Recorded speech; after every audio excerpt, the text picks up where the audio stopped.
Here we are back with IronmanHacks. How you like that? It's not breakfast with Bob. That's hilarious. Pancho's going to sue somebody.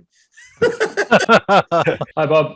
As I was browsing through your Babbitt website, I came across that very iconic photo of you with that bike in the 1980 third Ironman event. Can you just describe to us about what it was like back then, and how did you prepare for such a new sport at the time? And maybe just give a little bit of backstory on the bike that you had as well. So in 1978, the Ironman was created by John and Judy Collins. And the backstory is that there was an article in Sports Illustrated saying that Eddie Merckx was the greatest endurance athlete in the world because he'd won the Tour de France 5 times. And John Collins, who had lived in San Diego when he was in the Navy and lived in San Diego and did all the early triathlons. Triathlon started here in 74, he and his wife, Judy, and their kids. So they're living in Hawaii at the time, and they had this event called the Perimeter Relay around the island of Oahu, a run. And everybody's arguing at the dinner after the run. Well, why is the cyclist the best endurance athlete? Why isn't it the swimmer? Why isn't it the runner?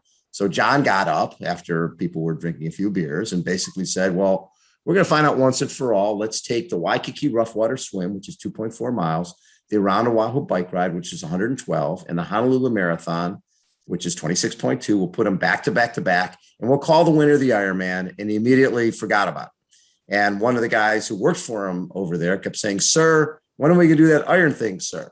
So he finally put the thing on, and 15 guys showed up and 12 finished. And a guy named Gordon Haller, who was a taxi driver in Waikiki, he won the thing. He was actually a 2:27 marathoner. So this guy was the real deal. Didn't own a car. So what he would do for training is he would drive, be driving somebody for their fare. And then when he would drop them off, he'd do a 2-mile run. And leading into the Ironman, some days he'd do 7 or 8 of these 2-mile runs. And he swam, I think, 3 times during a month and a half before the Ironman.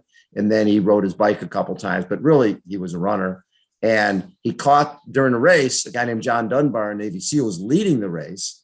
And his team, because you had to have a crew back then, his crew ran out of water. And so all they had was beer. So next thing you know, John Dunbar is drinking beer in the latter stages of the Ironman marathon is when Gordon Haller passed him to win the first ever Ironman World Championship. So and he put 30 minutes on him in the last 10K when John was bouncing side to side off of cars. So the race happened in 79. Tom Warren wins it from San Diego. My roommate, Ned Overend, who went on to become a world mountain bike champion and win Xterra title 2 times, but mountain bikes hadn't been invented yet. The two of us, he was a mechanic at Suzuki and I was a school teacher running a PE program. We read about this thing in Sports Illustrated, which came out with an article after 79 race talking about Tom Warren and his win. And we knew Tom. And so he said, listen, you can do it. We went to his house. He had a bike mounted in the sauna and he would ride 5 hours a day on the bike. Remember, there was no way, nobody knew how to train for this thing. You just, you couldn't go online. Nobody knew anything. So we went to a police auction to buy bikes. My bike was $75. The whole back end had been in a fire. I had a radio mounted with a bungee cord on the handlebars and solid rubber tires because I had no idea how to change a tire. Fuzzy raccoon seat cover, foam grips, had a kickstand, had reflectors. Ned and I both were concerned. We started thinking about 112 miles. I'm thinking it's going to be 10 hours on the bike. So I had panniers, sleeping bag, and tent on the bike because I thought you swam 2.4, rode 56, camped out, and rode back the next day and did the marathon, which if you think about it, makes a hell of a lot more sense. So we get out there and my bike comes rolling off. Those before bike boxes. My bike comes rolling off the plane and there was all these Navy SEALs. Now the event, because of the article in Sports Illustrated, has 108 people where the event is booming. And they see me with my big beard and Gordon Haller had a big beard and they think I'm Gordon Haller and they think my bike with the radio on it and the kickstand and the saddlebags on the back won the Ironman. So they're looking at my bike like you'd be looking at Lance Armstrong's bike going, wow, that thing's that's pretty amazing. So anyways, we get to race day. I had a support crew as a school teacher. So one of the kids I taught, her dad and his dad lived over on the islands. So he showed up with his little Fiat convertible. I gave him my 30 loaves of Hawaiian sweetbread and a bunch of Gatorade because, again, we had no idea. The swim was supposed to be the Waikiki Rough Water swim, but because the surf was so big that the night before they changed the swim because we were at the pre-race meeting and the waves were breaking against the hotel that we were in. Ned and I were already like, we're going to die tomorrow. We did all of our swimming in a 120 lap to the mile pool in a condo. And we knew we wouldn't get through the ocean. We'd die. Fortunately, the race director, ABC Wide World of Sports, after the coverage in Sports Illustrated, they were over there to shoot cliff diving and said, if your event happens on Saturday, we can shoot your event for Wide World of Sports. So the race director tells us, hey, guys, I've got to move the swim because I can't do it tomorrow. I can't get safety boats out. We're going to move it to Alamo on a channel. And of course, Dave Scott and all these Navy SEALs are like, what a pussy event. You can't move the swim. Put it back in there. And Ned and I are like, yeah, you can't move it, knowing we were going to live now. And it was the greatest gift we ever got. So we get down there and I'm swimming along. And I swear to God, it was a guy named John Huckabee. His nickname was Incredible Huck. He was the only guy there with sponsors. Dave Scott was there, John Howard, the Cycles of the 70s. But Incredible Huck had run the Athens Marathon back to back to back in one day. So he had run over 75 miles in one day. And he actually, he had a jacket with all his sponsors on it. We were also envious. He couldn't swim. So as I'm swimming, it was 4 lengths in this Alamo channel. I swim down and I'm on my way back. I almost run into the guy they called the Incredible Huck, who was walking the swim and moving his arms through the water like this as he was walking. And I basically almost hit him in the knee because I was staying as shallow as humanly possible. And he's the only guy in the history of the Ironman to get blisters on his feet during the swim of the Ironman. Then we get out of the water. I get on my bike. I can't believe I finished the swim. I'm tuning in my radio. I get like a Rolling Stones, a taped Rolling Stones concert from Maui. And I'm like, this is the coolest thing ever. And there's my crew 25 miles in they're going to give me a handoff like Tour de France. And as I roll up and I'm like so excited to get this handoff, it's a brown bag with a Big Mac, fries, and a Coke at mile 25, which was wonderful. And then at mile 90, I got a root beer snow cone.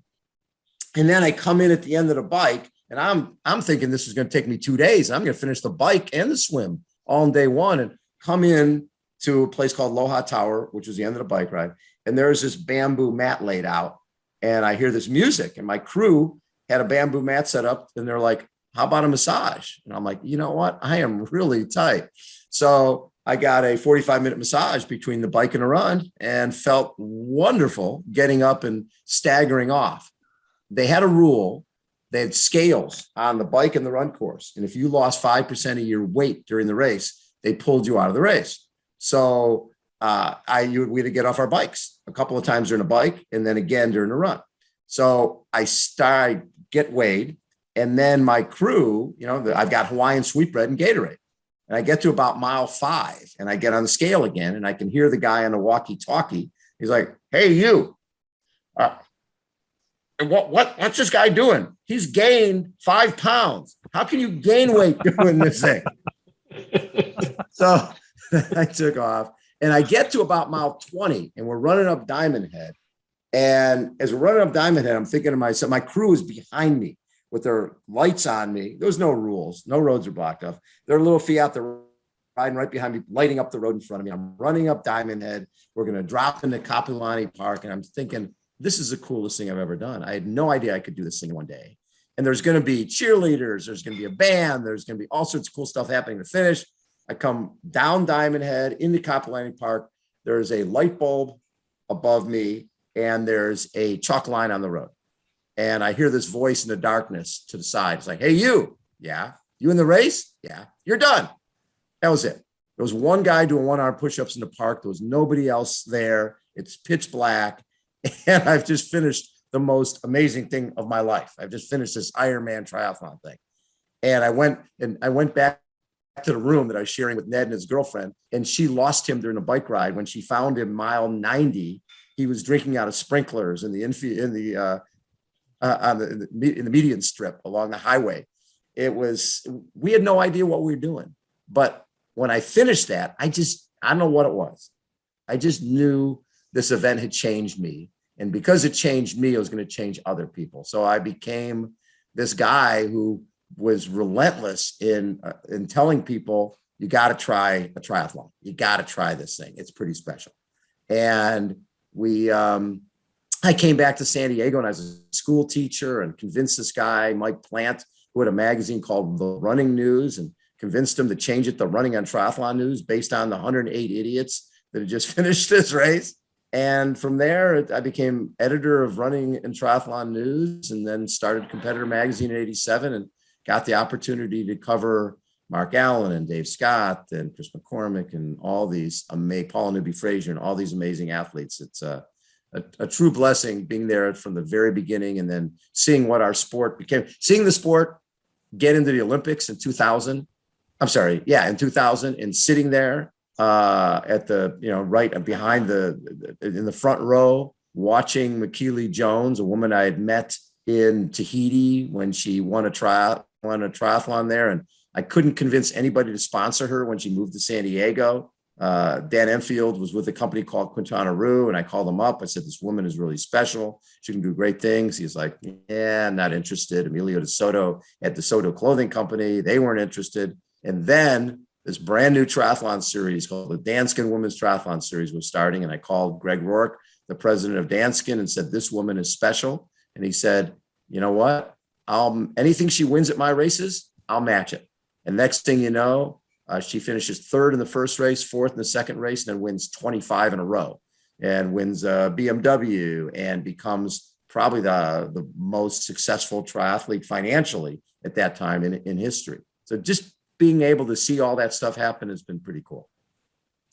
Wow, Bob, what an incredible story. I mean, you not only answered Dan's question about, just about the bike and that picture of you, but you also answered my question about how you got started. And I think this is really a true pleasure and honor for us to hear it from you, directly from you. And that's tremendous. Thanks for watching. Bob is truly an amazing guy. If you like listening to that as much as I did, you got to hit subscribe right down there. And I can bring you more from him, from other people like Rudy Von Berg, Mark Allen, Dave Scott, Tim Reed, Craig Alexander, Hunter Allen, so many others. Thanks a lot, you guys. Leave a comment. I may give you a shout out, and see you on the next one.